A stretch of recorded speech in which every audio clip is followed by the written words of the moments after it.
Expedia and Visit Scotland invite you to come step into centuries of history that await in Scotland. Castles steeped in legend walk along cobblestone streets. Come share the warmth of stories passed down through generations. This is a place with a past that is fully present today and all yours to explore. Plan your Scottish escape today at expedia.com/Visit Scotland. Salut chères personnes abonnées, je suis vraiment content d'être avec vous aujourd'hui pour le 19e déjà épisode spécial pour vous. Je vous remercie encore comme à chaque épisode des abonnés pour votre soutien, c'est incroyable, on est rendu à peu près 150 personnes abonnées, c'est malade. Donc aujourd'hui, je prends le temps de répondre à 3 questions que j'ai reçues. La première, c'est la question de Caroline qui me disait « Bonjour, merci beaucoup pour vos podcasts. J'apprécie énormément. Ma question est comment on fait pour réussir à intéresser un jeune de 20 ans aux finances et l'inciter à épargner? » Ma réponse, salut Caroline, merci de m'écouter, c'est gentil. Pour intéresser les enfants ou les jeunes adultes aux finances, il faut leur en parler. Donc, tu sais, c'est pas plus compliqué que ça, mais en même temps, c'est assez compliqué. En revanche, comme toute chose avec nos enfants, on ne peut pas les inciter à quelque chose si ça ne leur tente pas, surtout quand c'est nous, les parents, qui essaient de le faire. Je pense que la meilleure façon, c'est peut-être de leur offrir un livre ou leur parler d'un podcast. Dans tous les cas, il faut ouvrir un canal de communication. Donc, dans un premier temps, c'est ouvrir le dialogue. Si c'est déjà fait que le jeune est intéressé, tant mieux. Dans le cas contraire, j'irai vers un livre ou un podcast qui peut l'intéresser. Dans l'épisode 94 de la synthèse du livre de Bobby Rebels, ce qu'il disait, c'est qu'il faut être présent pour eux, répondre à leurs questions, les faire réfléchir lors des moments importants surtout. L'achat d'un premier appart, lorsqu'ils commencent à travailler, un premier investissement. Par contre, il ne faut pas leur dire quoi faire. C'est vraiment ça qu'il disait, c'est être présent, mais pas trop. Donc, d'être là, lorsque la porte est ouverte, jaser avec eux. Puis je ris parce que, je riais pas, mais c'est drôle. Je parle de ça, puis je pense à l'autre fois, j'étais au parc avec un ami, puis nos enfants. Puis nos enfants jouaient bien, donc ils étaient 5. On avait le temps de jaser d'argent, comme d'habitude. Puis il me disait justement qu'il profitait des moments où sa plus vieille, qui est en 5e année, si je ne me trompe pas, lui parlait parfois de finances. Puis il en profitait, puis à ce moment-là, elle est arrivée, puis elle nous a posé la question, je ne me rappelle plus, je pense que c'était oui, sur les loyers de mon chum. Donc, pourquoi tu reçois des loyers? Qu'est-ce qu'ils font les locataires? Puis là, pendant 30 secondes, là, je voyais mon ami qui essayait de profiter de la porte ouverte pour lui dire le plus d'infos possible à sa fille. Puis elle est partie sans trop poser de questions, retourner jouer. Donc là, on s'est regardé, on a dit, ça, c'était une porte ouverte, mais pendant 20 secondes. Fait que c'est ça, c'est d'être présent pour eux, puis de leur en parler. Tu sais, quand ils l'ouvrent, puis c'est pas de les culpabiliser quand ils ouvrent la porte, de dire « Ouais, ben là, tu vois, tu n'as pas assez d'argent parce que tu t'as acheté ton téléphone. » C'est vraiment juste de leur dire notre opinion de façon neutre, mais sans leur dire quoi faire non plus. Je continue ma réponse à Caroline. Je disais, est-ce que tu payes tout pour ton enfant? J'imagine que c'est le cas parce que s'il n'a pas appris à épargner encore à 20 ans, donc c'était le cas dans sa question, tu as dû lui payer son sel, son linge, etc. Donc, personnellement, je me poserais la question à savoir ce que je peux faire pour l'aider à prendre en main ses finances. Est-ce que je dois essayer de le responsabiliser davantage en l'obligeant à payer tout ce qui est des besoins non essentiels ou 50% des achats essentiels? Bref, je dis ça sans rien connaître à la situation à Caroline, puis elle n'est pas revenue après ma réponse, mais c'est les premières pistes qui venaient en tête en toute humilité de non-expert avec des enfants en bas âge que j'ai jamais essayé grand-chose encore avec eux. Donc, merci Caroline pour ta question. Deuxième question aujourd'hui, c'est William qui me disait « Salut, selon tes recherches, est-ce qu'il y a une différence fiscale si je verse une cotisation horaire directement à la source? » Donc, une déduction directement sur sa paye, là, ou si je verse une cotisation spontanée avec de l'argent net. Donc, est-ce qu'il y a une différence si c'est pris directement sur ma paye ou si je l'investis plus tard par moi-même? Y a-t-il des avantages, désavantages d'un ou l'autre sur le retour d'impôt possible? Il me disait « Merci, bonne journée. » Ma réponse, salut William, merci pour ta question. J'ai essayé de lire sur le sujet pour aller au-delà de ma compréhension personnelle. J'ai rien trouvé cependant en lien avec sa question précise. Pour moi, ma compréhension, c'est que ça revient au même parce que les cotisations faites directement à la source te donnent un retour d'impôt immédiatement. En fait, en diminuant les montants payés chaque paye au provincial et au fédéral, ceux cotisés personnellement donnent plutôt un retour d'impôt différé lorsque tu fais ta déclaration en fin d'année, pas en fin d'année, là, mais en mars ou avril là, de l'année suivante. Donc, pour moi, sur papier, il n'y a aucun avantage ou désavantage sur le retour reçu. Ça revient au même. Peut-être qu'en partageant ta question justement sur l'épisode des abonnés, je vais avoir une réponse plus précise d'un auditeur. Je reviendrai alors plus tard dans le futur là, avec les détails si j'ai une meilleure réponse que celle que je viens d'offrir. Troisième question, c'est anonyme. Donc, c'est vraiment une longue discussion là, que je vous partage. Je vais la lire un peu là, parce que je ne veux pas m'égarer non plus dans tout ça. Puis je pense qu'elle est intéressante parce qu'il y a plein d'apprentissages puis de révisions de notions qu'on a déjà écoutées. Ça représente bien les questions d'une personne qui tente de commencer à investir seule. Donc, je vous la lis. Désolé si ça fait un peu plus robotique. Là. Habituellement, dans les épisodes des abonnés, j'essaie d'être un peu plus freestyle, mais je ne veux pas me perdre dans les notions.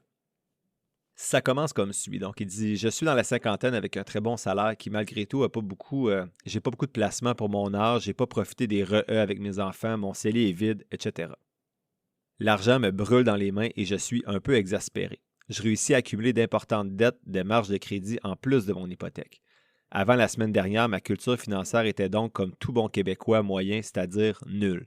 Je pensais que mes placements étaient entre les mains de pros et que je pouvais dormir sur mes deux oreilles. Voici un résumé de ma dernière semaine.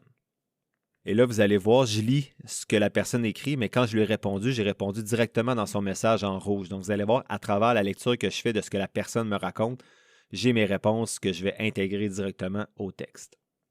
Il me dit: il y a un collègue au bureau qui m'avait déjà parlé de ton podcast il y a quelques mois. Je me suis dit, et il m'a dit: as-tu écouté finalement le podcast dont je t'ai parlé l'autre jour? Et lui a répondu: non, il faudrait bien que je l'écoute, mais tu sais, je pense que c'est dangereux de gérer le tout soi-même. On ne connaît pas ça, les finances, ce sont des professionnels.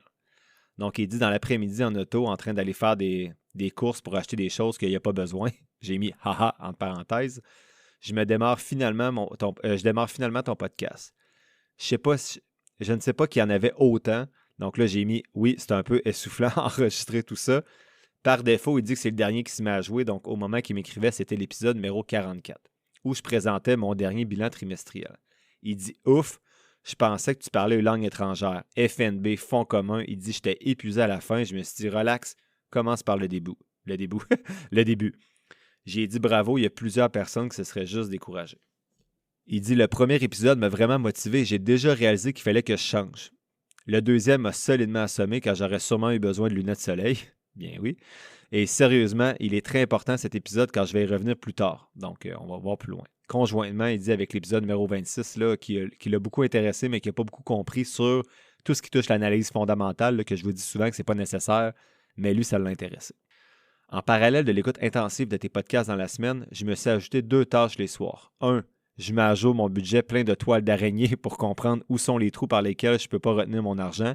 Je dis bravo, c'est l'étape 0 qui en décourage encore plus d'un de faire son budget.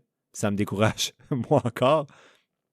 Et 2, avec mes connaissances de novice, donc tout de même 100 fois plus compétent dans le domaine que le Québécois moyen, je prends le dernier bilan de mes placements en fonds communs chez mon professionnel et je me gratte la tête parce que je me serais attendu à plus.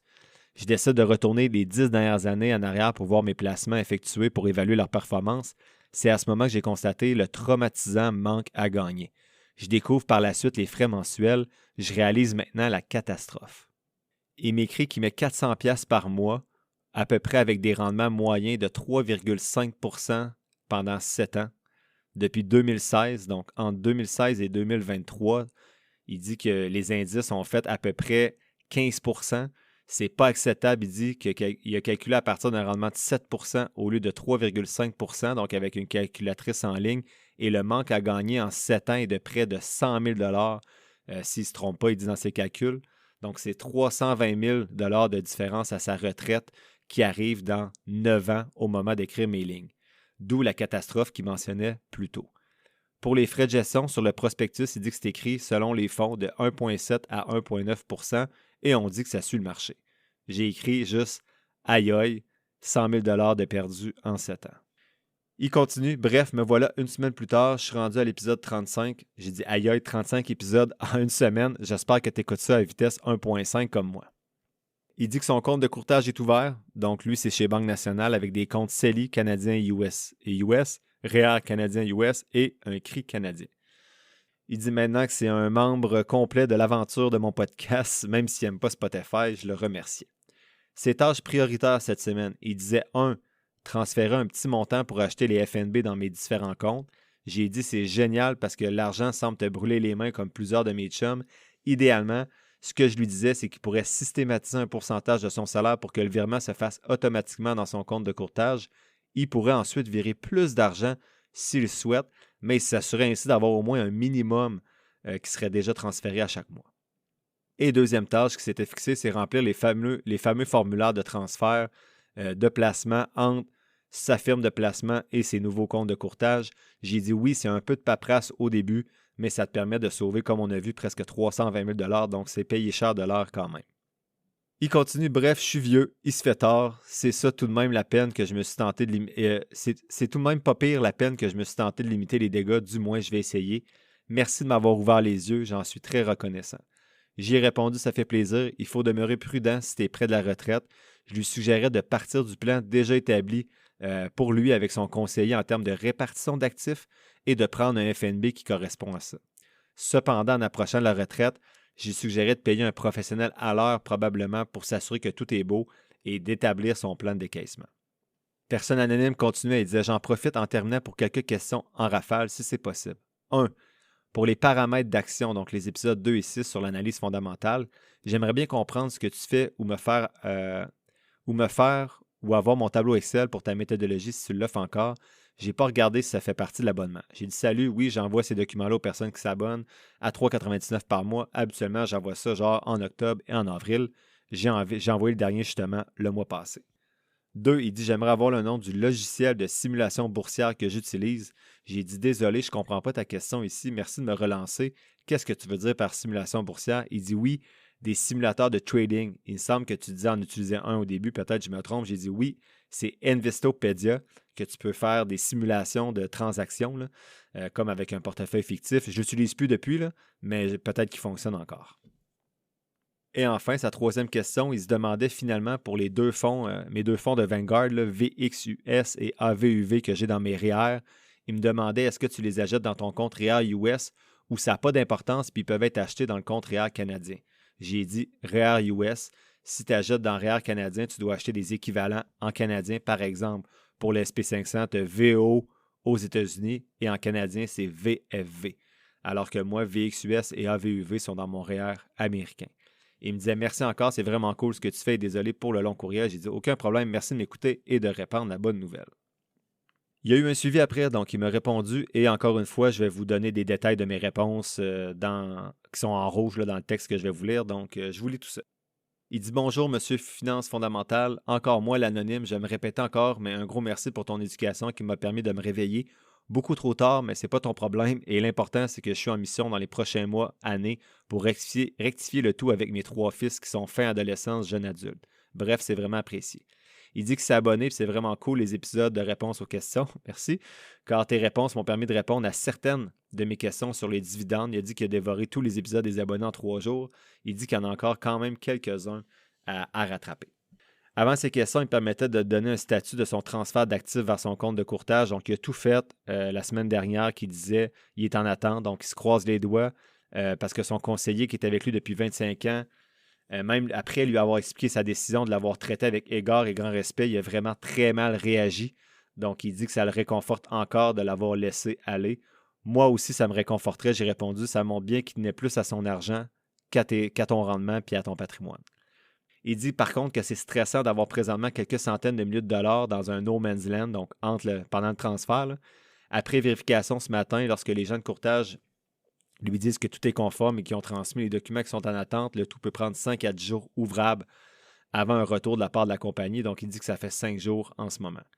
Il y a également une certaine préoccupation dans son cas, même s'il ne devrait pas, par rapport au timing du marché qui est volatile ces jours-ci au moment de m'écrire il y a plusieurs mois. Il dit qu'il aimerait bien acheter ses FNB dans une pente montante, mais bon, l'important, c'est qu'ils ne seront plus pris au piège avec son conseiller. J'ai dit que ce délai-là était normal. J'étais stressé aussi quand j'avais transféré mon premier 20 000 $ il y a 4 ans. Donc, j'imagine 100 000 $, ça doit être encore plus stressant. Pour le timing, j'ai dit, dis-toi que peut-être que tu vas encore rentrer dans un marché plus intéressant dans quelques semaines. Tu as juste manqué une belle semaine verte dans les derniers jours, mais ça arrive. Il me dit donc, voici quelques autres questions. En complément à la question sur les FNB en actions aux dividendes, ma crainte pour les dividendes, c'est dans le REER. Si j'ai des actions de dividendes dans mon REER et que les dividendes sont versés dans l'encaisse, est-ce que le tout pourrait être imposé à ce moment-là ou c'est OK tant que je ne décaisse pas? En d'autres mots, est-ce que l'argent qui est déposé dans mon encaisse des dividendes dans mon REER, si elle n'est pas sorti d'encaisse, il n'y a pas d'imposition? Il me demande, c'est-tu bien ça? Y a-t-il des impacts? Ça reviendrait à dire sinon qu'il faut éviter les dividendes dans le REER, ce que je doute. J'ai dit non, tu n'es pas imposé dans l'argent tant que l'argent reste dans ton encaisse de REER. Si tu la réinvestis directement, tu n'es pas imposé. Si tu la laisses dans ton encaisse, tu n'es pas imposé. Si tu la transfères dans un autre compte ou que tu la retires, bien là, oui, bien sûr, tu vas être imposé, mais ce n'est pas ça que tu vas faire, j'imagine. Il me dit ensuite, question de comparer ton 10net avec mon Banque nationale, j'ai été surpris que tu ne puisses pas acheter des fractions de FNB. Il est seulement permis d'acheter des actions entières. La personne au support de Banque nationale m'a dit qu'en courtage direct, c'est toujours comme ça. C'est un peu frustrant quand le FNB est à 101 $ puis tu as transféré 200 $. C'est-tu ton cas aussi avec 10net? En passant, j'espère trouver l'équivalent de ta vue d'ensemble, le portrait 360 que j'appelle sur 10net dans Banque nationale pour savoir combien d'actions à travers tous tes comptes et fonds tu possèdes. C'est intéressant, je n'ai pas encore trouvé comment faire sur Banque nationale. J'ai répondu oui, je ne sais pas comment tu peux faire ça sur Banque nationale. Pas de fractionnement non plus sur 10net. Je pense que la seule plateforme que je connais qui permet ça en ce moment, c'est Wealthsimple. Mais là, je parle à travers mon chapeau. Je ne suis vraiment pas 100% sûr de ça. Enfin, la dernière question de M. Anonyme, c'est comment se retrouver dans les différentes équivalences de FNB qui suivent les indices américains. Laquelle acheter, la moins chère, celle qui a plus de volume? Je ne vois pas s'il y a une différence de répartition de frais. Par exemple, pour VOO, il y a VFV ou VFVA. Pour QQQ avec Invesco, il y a QQC, il y a QQC.F à 121, ça semble assez identique. Je disais que j'en parlais dans 2-3 épisodes de mémoire, là, mais pour moi, pour un même indice, je compare tout simplement les rendements passés et les frais de gestion des 4-5 principaux FNB pour cet indice-là. Je n'essaie pas de trouver des FNB cachés dans le noir, là. Donc, j'ai entendu récemment aussi de regarder le taux de rotation des titres dans les FNB. Plus c'est bas, mieux c'est. Je ne me complique pas la vie plus que ça pour des différences négligeables, là. Honnêtement, tu irais 100% avec des FNB, des iShares ou Vanguard pour tes comptes enregistrés et tu ne te tromperais pas. Et si ta question, c'était plutôt, j'essaie d'avoir QQQ sur mon Banque nationale, mais il me propose 3-4 produits différents, assure-toi que tu as le bon FNB. Des fois, c'est des actions ou des fonds communs. Si tu cibles les FNB, puis il y en a encore 2-3, QQQ, QQ.C, QQ.F, bref, si tu es mélangé, ce que je fais, moi, c'est j'ouvre Yahoo Finance la première fois que j'achète un FNB ou une action et je m'assure que le prix est le même. Donc, si tu as 31,24 sur Yahoo Finance puis tu as 31,24 sur ton Banque nationale, ton compte de courtage, ça veut dire que tu es vraiment dans le bon FNB. Et pour les prochaines fois, tu as juste à racheter le même FNB, donc tu n'as pas besoin de te casser la tête. Il me disait merci encore et bonne fin de semaine. Je disais ça fait plaisir. Merci pour tes questions très intéressantes pour les autres auditeurs et pour cette belle discussion. Donc, désolé encore, c'était plus une lecture qu'une opinion, on va dire, même si je l'ai partagé à travers la lecture, mais je trouvais que c'était une discussion qui montrait bien qu'est-ce qui peut se passer dans notre tête quand on commence à investir tout seul, mais aussi que finalement, en quelques semaines, c'est pas si compliqué, il s'est déjà fait la main pour acheter les FNB. Donc, c'est sur ça que je conclue cet épisode-là. Merci encore et on se dit à mardi prochain pour le prochain épisode régulier du podcast. Ciao, ciao!